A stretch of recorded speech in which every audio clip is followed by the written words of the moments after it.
a des jeux de rythme qui enveloppent leur gameplay autour de mini-jeux à la Rhythm Tengoku, qui s'enrobent de contextes variés comme les concerts de rock d'un Guitar Hero, qui utilisent des mouvements du corps comme Beat Saber et sa FVR, voire qui transforment le jeu de rythme en incluant d'autres genres, à l'image du récent FPS rythmique Metal Hellsinger que nous avons testé.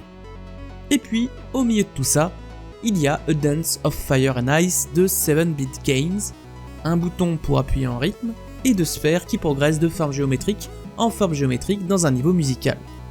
Sous ces dehors simplistes se cache un soft simple à prendre en main et pourtant extrêmement difficile à maîtriser. Amis du perfectionnisme musical, bonjour. A la base, on retrouve l'équipe de 6 derrière 7-Bit Games qui revendique le fait de réaliser des jeux de rythme hardcore. Ils ont déjà œuvré en 2017 avec Rhythm Doctor, où les niveaux vous imposent d'appuyer systématiquement sur le 7ème temps avec des tempos tantôt rapides, tantôt lents, tantôt saccadés et des décors qui font tout pour vous déconcentrer. Vous y faites des sortes de duels avec les battements cardiaques de vos patients. 2 ans plus tard, A Dance of Fire and Ice change le postulat. Désormais, vous vous retrouvez avec 2 sphères qui bougent l'une après l'autre, de forme géométrique en forme géométrique. Si au départ on a des rectangles mis bout à bout, ce qui fait en gros qu'on tape sur chaque temps, on aura progressivement des virages, des formes en triangle ou en losange et des tempos bien plus rapides. Les formes géométriques deviennent ainsi une vraie partition rythmique, et ce n'est qu'en faisant corps avec le rythme de la musique que vous arriverez au bout des niveaux de plus en plus corsés. Si vous êtes déjà coutumier des jeux de rythme, les premiers niveaux ne vous effrayeront pas. On y apprend les battements à la noire, à la croche, les contretemps, mais très vite, chacun des 12 niveaux de base rajoute des éléments rythmiques qu'on qualifiera facilement d'avancés, des triolets en passant par la croche pointée double, le tout avec de simples formes géométriques, qui n'en sont pas moins redoutables. Simple à comprendre par rapport au langage usuel du solfège, mais très difficile à exécuter en jeu.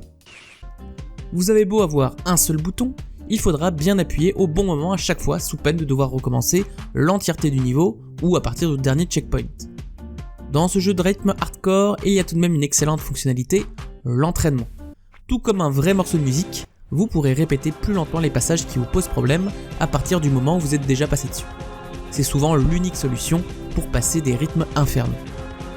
Parce qu'on va pas se mentir, le jeu est extrêmement dur. Les challenges posés par chaque nouveau niveau arrivent à chaque fois à ajouter la difficulté. Et si vous en revoulez encore, chaque niveau peut se faire en version accélérée, avec un objectif fixé par le jeu, entre 1,1 et 1,5 fois la vitesse du niveau. Si vous pouvez presser n'importe quel bouton de votre clavier, les rythmes et les tempos effrénés vous imposeront vite d'utiliser au moins 2 index pour 2 boutons différents afin d'éviter une tendinite. Les 12 niveaux de base laissent aussi leur place à un niveau bonus hardcore, le monde est mumu à 2 niveaux plus un bonus, un autre monde avec 6 niveaux qui renouvellent le gameplay avec des éléments intéressants, comme le fait de devoir appuyer sur 2 boutons sur certaines cases, ou le fait de ne plus voir pendant quelques instants la partition interactive, et le monde ultime composé de 3 niveaux qui dépassent encore le seuil de difficulté pourtant déjà bien haut. Les chiffres parlent ainsi d'eux-mêmes. Sur Steam, 80% des joueurs ont fini le monde 1, 10% le monde 12, et on descend vite par la suite en dessous de 5%. Le seul moyen de progresser est en effet de devenir un perfectionniste, qui va refaire en boucle les mêmes niveaux pendant plusieurs heures jusqu'à y arriver, et tout le monde n'est pas prêt à réaliser un tel entraînement, qui m'a d'ailleurs fait penser, toute proportion gardée, à l'entraînement des musiciens.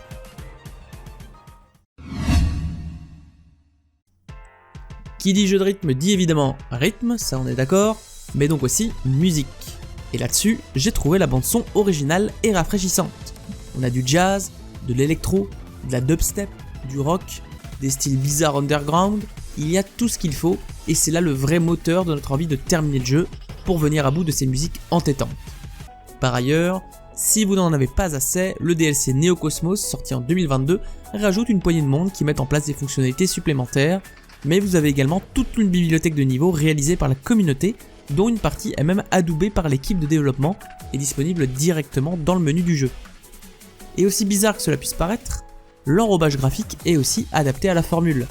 Si le côté hypnotique des 2 sphères traversant les niveaux en rythme est bien présent, les développeurs ont rajouté autour moult animations afin de vous déconcentrer au maximum, mais ce qui font du jeu une expérience singulière, où l'on voit des personnages animés sur des nuages, des rats qui font du dubstep, et des cochons volants qui soufflent dans des trompettes.